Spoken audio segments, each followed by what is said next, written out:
erroneamente, como disse uma bobagem, o senador Flávio Bolsonaro no Roda Viva, o impeachment não vai resolver nada. Claro que não vai resolver nada. O que o impeachment vai fazer é criar accountability para mostrar que ainda existe instituição e que esses caras não podem fazer o que eles quiserem. Que pelo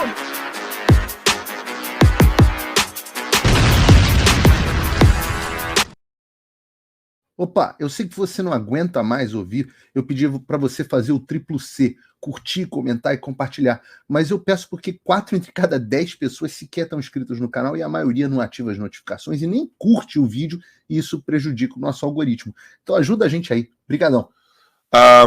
Recentemente, também a gente já discutiu isso essa semana, mas tem a ver com aquele negócio, né, de cada vez mais e mais notícias crimes aparecem e surgem sobre contra o Alexandre de Moraes e sobre os abusos que ele cometeu. E tem essa notícia crime do Deltan Dallagnol sobre o caso da investigação que foi do inquérito que foi aberto pelo Moraes. Na verdade, ele jogou as pessoas dentro do inquérito e depois mandou prender e em seguida se declarou impedido. Quer dizer, é como se ele estivesse fazendo uma espécie de... É um novo direito processual penal, um novo direito penal instaurado da cabeça dele, Paulo. Pode falar o que quiser do Deltan Dallagnol. Você não pode dizer que é um cara que não conhece processo penal, conhece profundamente, porque eu acho que pouca gente indiciou tanta gente quanto o Dallagnol no Brasil. Agora, você olha um caso desse, você não precisa nem ser um expert, né, em direito, não precisa nem, na verdade, você não precisa nem ter feito faculdade de direito para saber que você não pode julgar e mandar prender alguém num caso que você é vítima. É meio que, assim, o fundamental, né, o básico. Só que o Alexandre, esse é o problema da falta de accountability, cara, e eu acho que o cara que melhor explica esse negócio é o Nassim Taleb.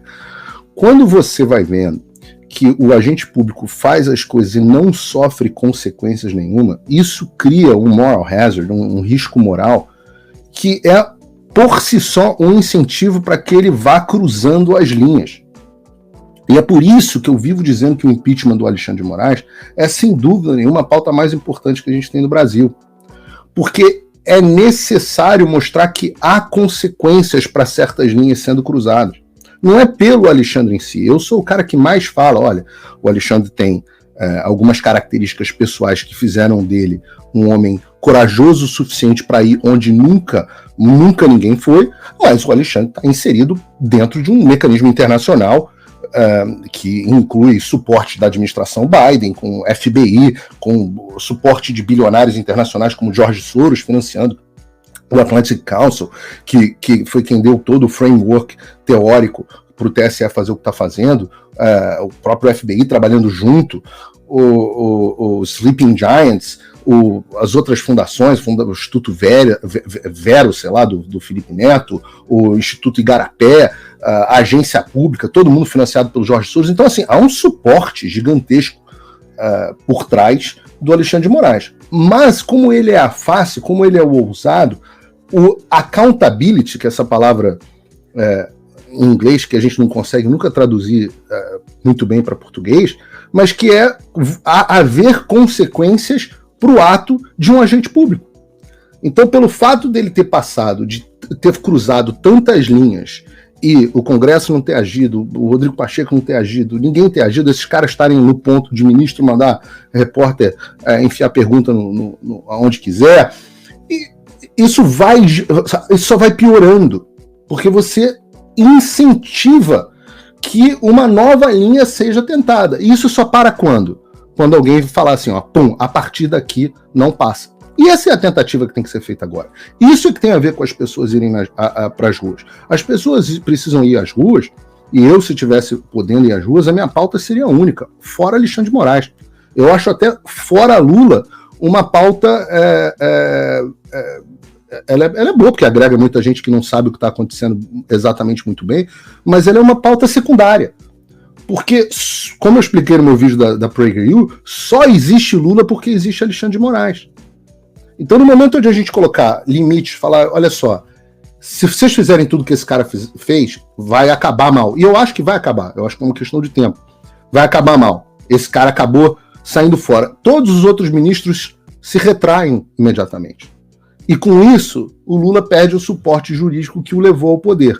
Aí eu pergunto a você, será que se a gente pudesse ter liberdade de expressão para discutir os assuntos, para poder chamar a atenção, o Lula de descondenado, para poder chamar as ligações dele com o narcotráfico, as ligações dele com a ditadura da Venezuela, da Nicarágua, será que se a gente tivesse liberdade de expressão para criticar, será que se a gente tivesse liberdade de expressão para criticar as ações do ministro do TSE, será que o Lula teria chegado ao poder? Ou, fazendo uma pergunta de uma forma diferente, será que se a gente tiver isso em 2026, será que o Lula se reelege? Eu duvido muito.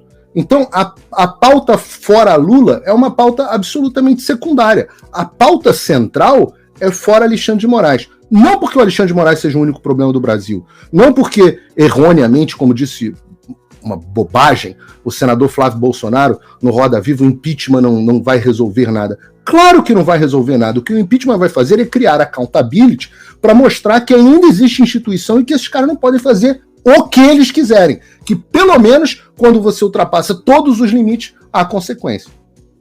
Perfeito, Paulão. E, Adriles, essa questão que a gente levantou aqui, do abuso de autoridade, né? Existe também, junto com isso, que foi protocolado pelo Deltan Dallagnol, e olha como isso está se proliferando, tá? Não era comum essa quantidade de pessoas entrando nesses debates. É que, de novo, o cara tá tão fora do esquadro dele, tá tão fora da linha. Tem um deputado que pediu a suspensão da promoção do delegado que indiciou a família que discutiu com Moraes no aeroporto. Então, quer dizer, a classe política já está se movimentando com maior frequência sobre, inclusive, esse enredo que foi instalado, né? O Thiago Rezende é o delegado que foi designado para trabalhar na agência da União Europeia para a Europol, e quem fez essa solicitação foi o deputado federal Coronel Meira, de Pernambuco, Adriles. Mas isso que o Paulo falou é muito importante, você tem batido muito, né, na questão do freio de arrumação. Exato. Mas aí, em se tendo um impeachment de um ministro, você pode criar a possibilidade de uma reforma ampla do judiciário, de uma CPI dos abusos do autoritarismo do judiciário, para se estabelecer que nunca mais o STF se coloque como um arbítrio, como um árbitro tirânico da sociedade. É utopia o que a gente está dizendo, mas é utopia, como diz o Fernando Henrique Cardoso, utopia do possível. A gente tem que fazer alguma coisa, tem que ter uma pauta. Viva a liberdade, viva a democracia, o Alexandre de Moraes fala todo dia. Agora, fora Alexandre de Moraes, como eu já disse no CIPEC, como se dizia, fora Lula, fora Fernando Henrique, fora Itamar, fora Bolsonaro, fora qualquer um, por que eu não posso dizer isso? É antidemocrático? O impeachment do ministro Alexandre de Moraes? Por quê? E eu acho que não tem ninguém melhor para falar sobre isso também do que uma grande amiga nossa, que também sofre a perseguição, sofre a difamação e hit pieces, né, da imprensa, matérias difamatórias horrendas, e é uma pessoa que desde sempre tem colocado a sua visão de maneira muito técnica e eloquente. Juíza Ludmila Lins Grilo. Bom dia, Lud, tudo bem com você? Bom dia, Marco, tudo bem? Bom dia, tudo amigo ótimo. Adriles, quanto tempo que a gente não se vê? Tudo bem. Como está? Tudo bem? Paulo, eu falo quase todo dia. Ludmila, eu tenho esse privilégio. Paulo é arroz de festa. Olha isso, Ludmila, a gente fala muito em liberdade de expressão e tem uma iniciativa que eu aplaudo, e eu já comentei isso inclusive ontem, do Partido Novo, que vai transmitir na internet concurso de piadas sobre Alexandre de Moraes. Eles não têm acesso ao horário eleitoral gratuito, mas estão apostando nessas lives e no humor para promover a pré-candidata Marina Helena. Só que, por mais que isso seja levado como uma questão promocional, eu acho que é muito maior do que isso.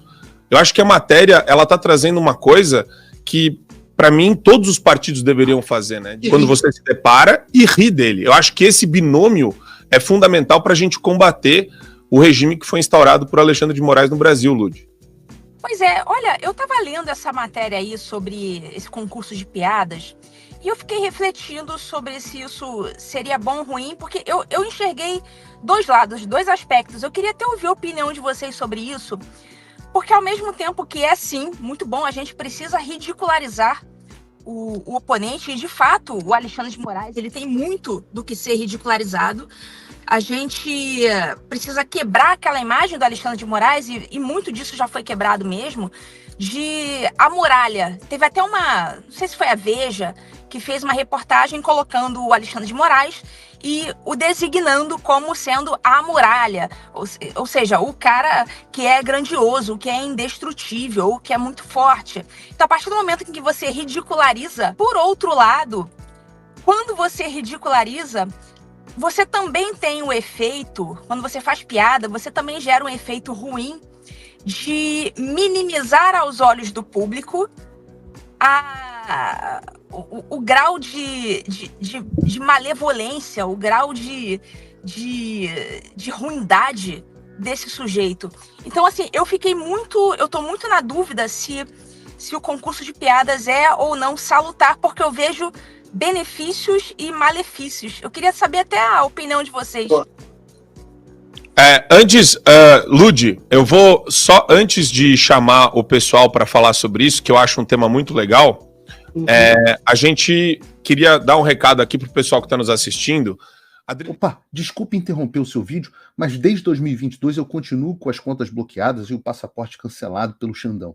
Se você aprecia o meu trabalho e tudo que eu faço pela liberdade de expressão, tem um lugar onde você pode se tornar meu apoiador com uma pequena quantia por mês. Acesse www.paulofigueiredoshow.com e torne-se meu apoiador, e aí você vai receber conteúdos exclusivos e desconto nos meus cursos. Ou então, você pode se tornar meu patrono Gold e passar a me pautar, tem reuniões comigo, você entra para o meu grupo de WhatsApp, que eu uso sempre. O link para tudo isso está aí na descrição. Vai lá, inscreva-se, se possível, torne-se um apoiador. É baratinho, gente. No meu caso, se você fizer um pacote anual, dá um lanche de McDonald's por mês.